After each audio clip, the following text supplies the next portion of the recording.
Welcome to this podcast episode of Bryan Kohberger Inside the Idaho Murders. I'm David Rose, and thanks for joining us.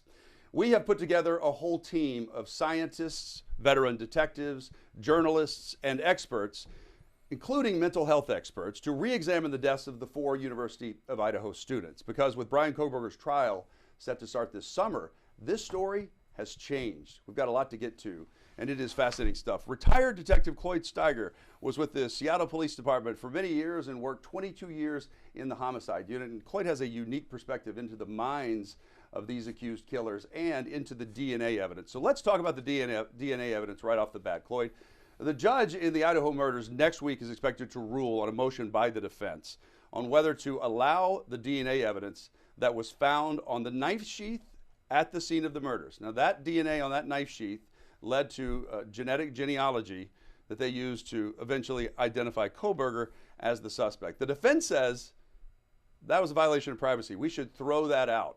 So genetic genealogy has solved some major cold cases from a while back. Do you think this evidence is going to get thrown out? I don't think there's a chance it's going to get thrown out. Yeah. I mean, you can't claim privacy for something left at someone else's home. You know, it's not like it was his home and it was entered without a warrant or something. So, you know, that's a specious argument, and the attorneys know that. They're just throwing everything at the wall. So that's one piece of DNA evidence. But Cloyd, when you go into a murder scene like this, that is particularly brutal, a lot of fluids, blood, etc., somebody that murders somebody up close with a knife like that, what kind of evidence are they likely to leave behind? Well, there's probably a host of DNA evidence there that they either have not recovered or aren't telling anybody about, because in a close one-on-one wrestling around, stabbing somebody, there's a lot of personal contact, there's sweat, there's things like that, and he would have left his DNA there also, even if he had clothes on, through his shirt and through his clothing.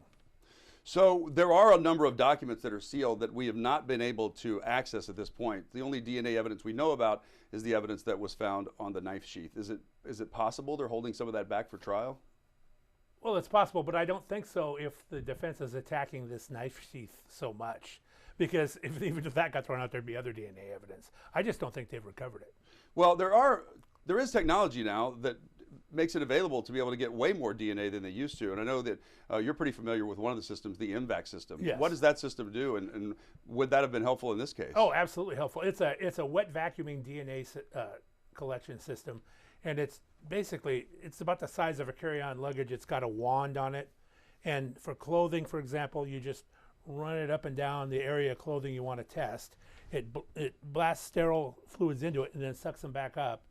And then when it's done, it goes into this beaker, and you take the beaker and you pour it through a filter, and then they take that filter, and that's what they test for the DNA.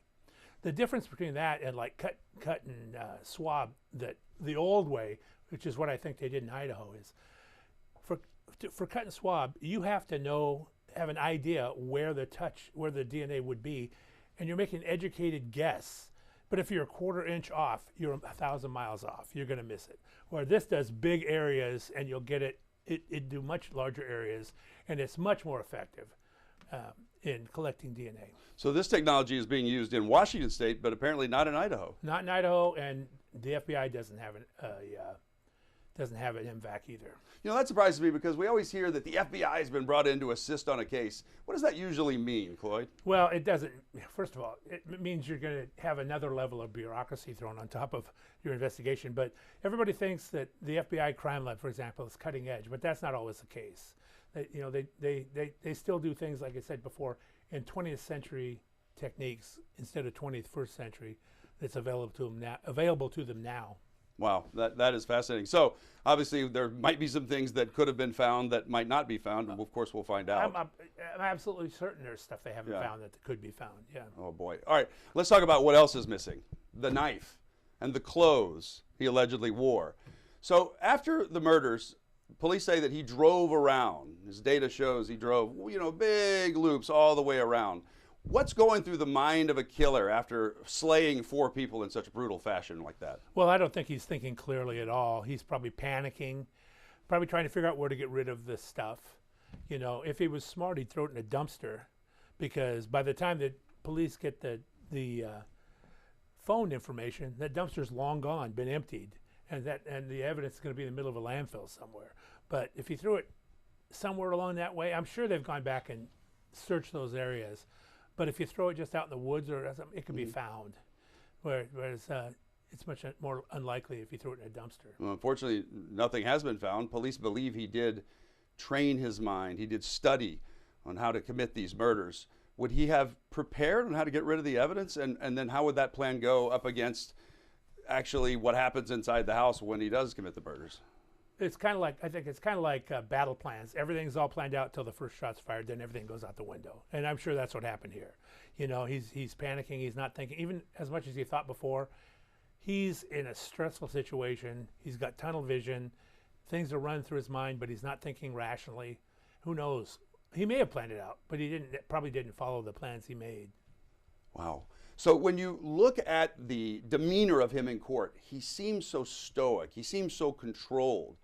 Are you saying that even the most calculating killers that you've interviewed after a murder freak out about what they did? Well, something like this, if he's never done it before or never been exposed to that type of stuff before, and you're in a thing where you're fighting and it's first of all very physically difficult to fight and stab 4 people. And then second of all, it's much more chaotic, and he's not, like I said, everything goes out the window once it starts. And so yes, I don't think he is equipped to handle this kind of stress. So as he is heading to Pennsylvania, he's going to take a long road trip. Seems to like road trips, right? Yeah. Says he likes to go out and look at the stars, Yeah. you know, this kind of stuff. But there's a image of his face from one of the state patrol cameras, and he's kind of looking up. He looks a little surprised. Do you think he thought the jig was up at that point? He probably did a little bit. He was worried that it was.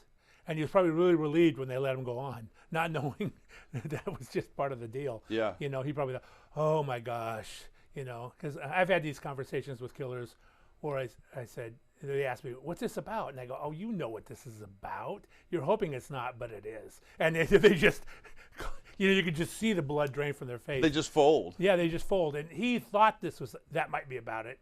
That's why he's got that concerned look on his face. Yeah. Oh, it's just for traffic. Oh, okay. Yeah. Right. One of the things the defense attorneys are challenging is how police went into his parents' home.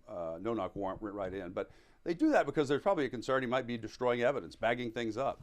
Yeah, or armed or something. Guns as well, right? Yeah, There were yeah. firearms in the house, so maybe Right. he wants to go out in a blaze of glory. Right. Yeah, that's probably the reason. But I mean, the warrant the affidavit was presented to a judge. The judge agreed and signed it.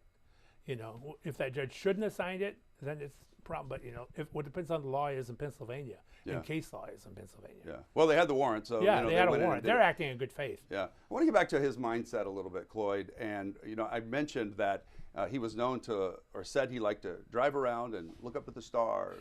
And, you know, could that have been something he really did enjoy doing? Or is he setting a pattern of behavior, trying to set up the plan so that later he could say this is what he liked to do? He probably, although you know, it also might be an after the fact thought of what can I say to explain why I'm all these places. I mean, you had all this time, and that's the best story you could come up with. That's right.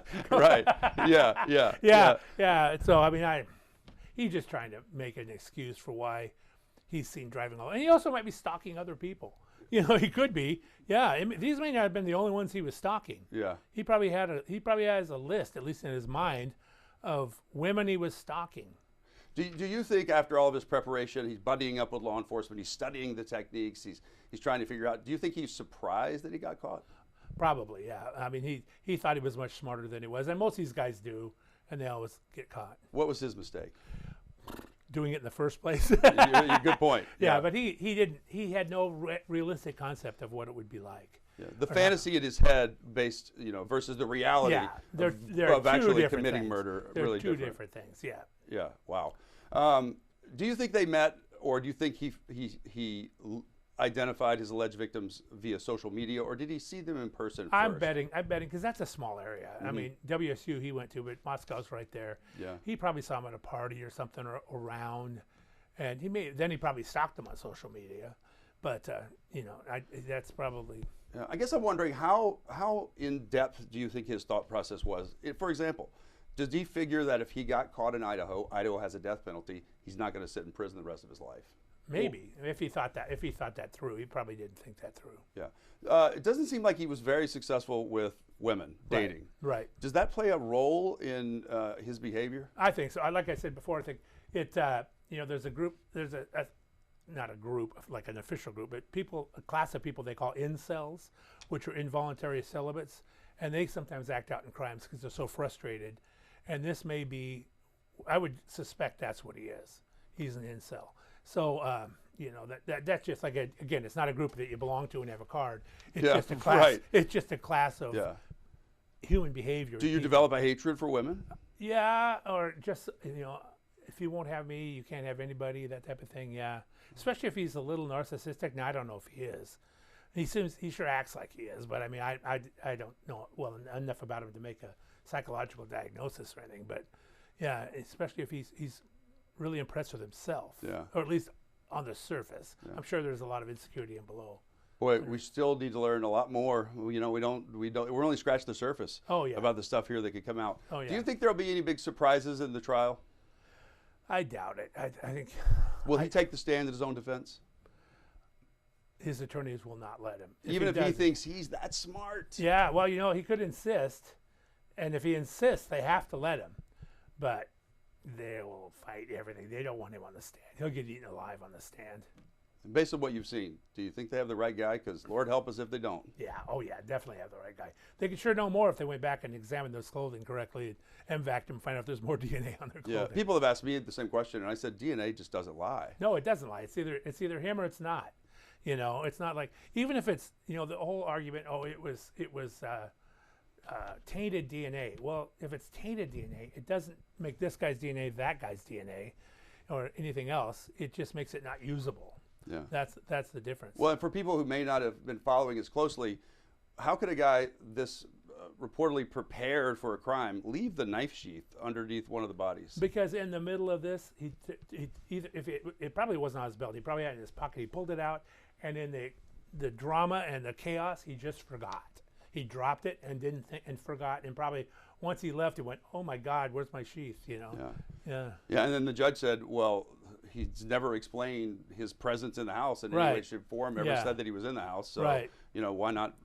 Why not believe that it's his?" Exactly. I mean, if he said, "Well, I was there for a party and I had a sheath with me, and I think I left it there," but coincidentally, it's right underneath the body. Yeah. That's kind of a coincidence, isn't it?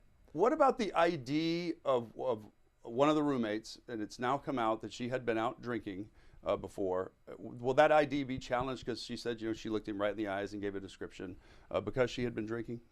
Well, it depends on how much you've been drinking. Probably not. Of course, I know he was wearing like a COVID mask, so she's only seen from here up. But that just goes to the weight of her identification.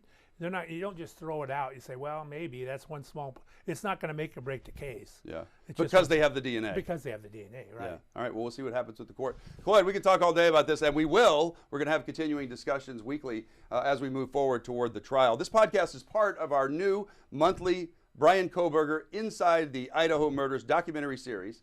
Watch episode 1 after the game on Super Bowl Sunday and streaming on demand now on the Fox Local app, and download future audio episodes wherever you get your podcasts. For retired Detective Clyde Steiger, I'm David Rose. Thank you for joining us. Please stay safe.